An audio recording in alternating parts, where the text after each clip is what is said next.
Today we're going to work on the end of unit study guide. So we're working on inequalities and word problems. For this one, we're using our strategy of adding and subtracting first. So whatever's been added or subtracted to the variable first. So I'm going to add 3 to each side.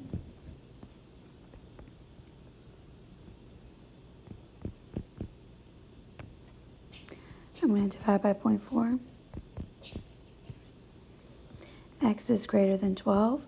And I know I don't reverse the inequality because the 0.4 or the 4/10 is positive. I subtract 6.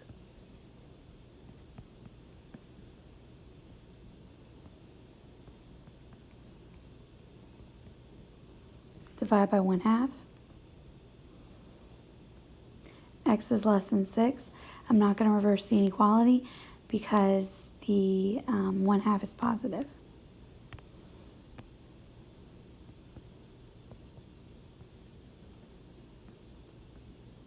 I move that negative sign down just because I think it's easier for me to remember where it's at. I'm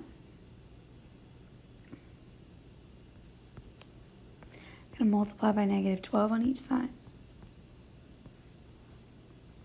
This time I need to reverse the inequality because I'm multiplying by a negative number. So x is less than negative 48. For this one, negative 4 times m is negative 4m. Negative 4 times positive 3 is negative 12.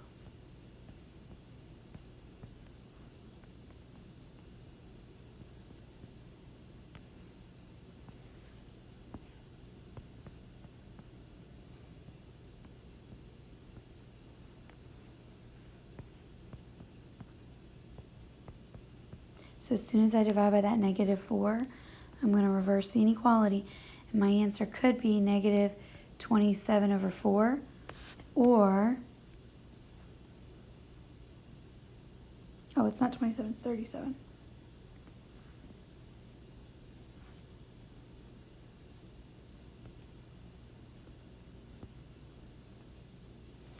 Or it could be negative 9.25. Okay.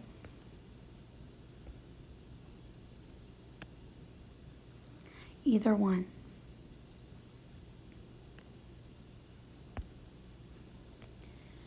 For this one, I'm subtracting 1/3. I don't have one of those fancy calculators here at the house, so I have 2.5 minus 1/3, which means I have 2 3/6 minus 2/6. I made common denominators so I could subtract them. So I have 2 1/6.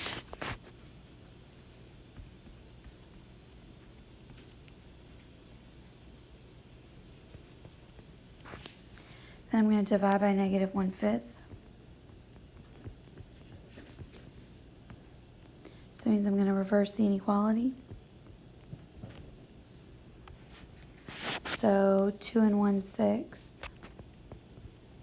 divided by 1/5, and it's negative. So 2 over 6, 2 times 6 is 12, plus 1 is 13, times negative 5 over 1.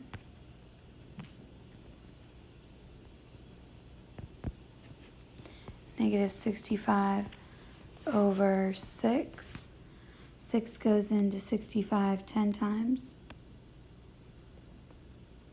with 5 out of 6 pieces left over. So I get negative 10 5/6. So x is less than negative 10 5/6. Which graph shows the solution to the inequality? So I'm going to subtract 13 on each side.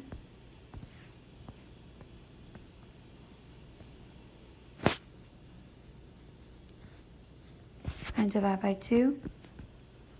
So x is less than 4.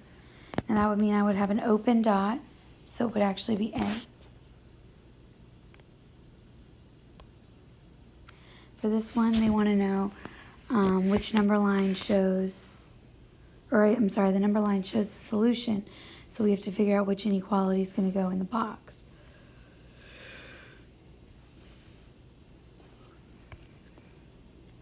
So I know I'm dividing by a -3 here. So I know that the inequality is going to get reversed. So right now the solution is x is less than or equal to 9. So because I divide by a -3, I know it's going to get reversed. So it has to start out greater than or equal to. So that's the way it's going to start. So that should have been my answer. For this one, I'm going to subtract 2 on each side.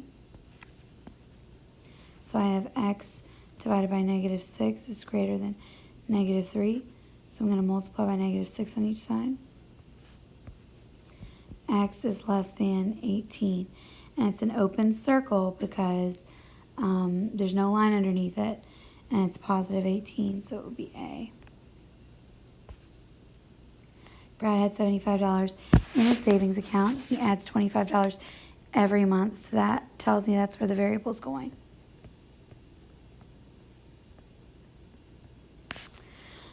He doesn't make any withdrawals, so he's not taking any money out, which inequality shows the number of months it would take to save at least $200. So at least is greater than or equal to 200. So I'm going to subtract 75.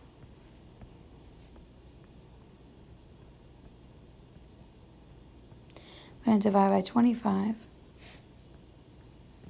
So I know x is greater than or equal to 5. Rita bakes cakes to earn money. She spent $30 for the supplies to make 15 cakes, which inequality shows how much Rita has to charge per cake to earn a profit of at least $150. So this one's a little tricky because she wants to make back the money that she spent on the supplies. So I have 15 cakes. I don't know how much I'm going to charge. I know that I spent $30 and I want to make at least $150. So I'm going to add 30 to each side.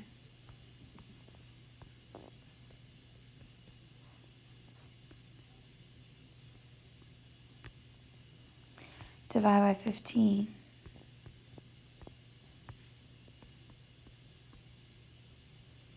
And I get, well, why did I flip it around? No idea.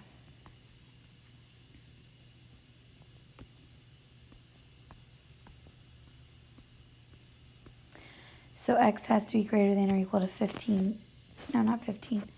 12.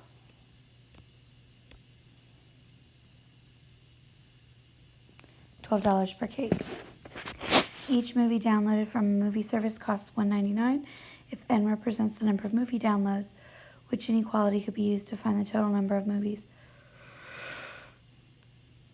Excuse me, a person could download using a $20 gift card. So I have $1.99 times the number of movies has to be less than or equal to $20 because I can't spend more than $20. So I'm going to divide by $1.99. So I know n has to be less than or equal to. So when I divide, I get 10.05 or something like that. I get some crazy number. Well, I know that if I round up to 11 movies, I'll spend more than the $20. So it has to be 10 movies. So I can rent 10 or fewer movies. Admission to a school dance is $4. Plus, she wants to buy pictures. And each picture costs $1.50. So I know that I've got $1.50 per picture. And I know that she can't spend more than $10. She could spend all of it though. So I could draw a line underneath it. So I'm going to subtract 4 on each side. And I get $1.50. P is less than or equal to 6.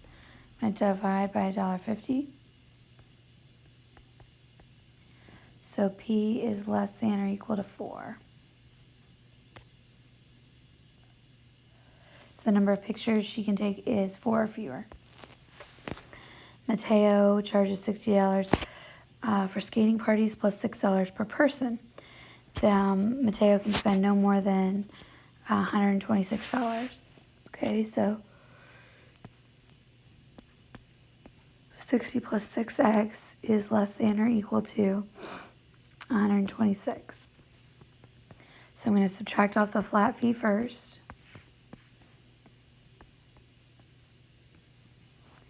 And I get 66. So I'm going to divide by 6.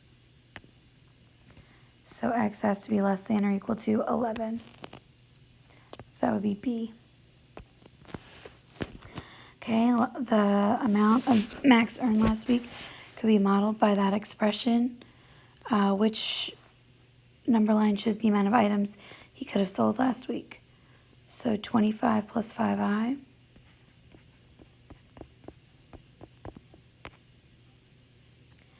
is greater than or equal to 95.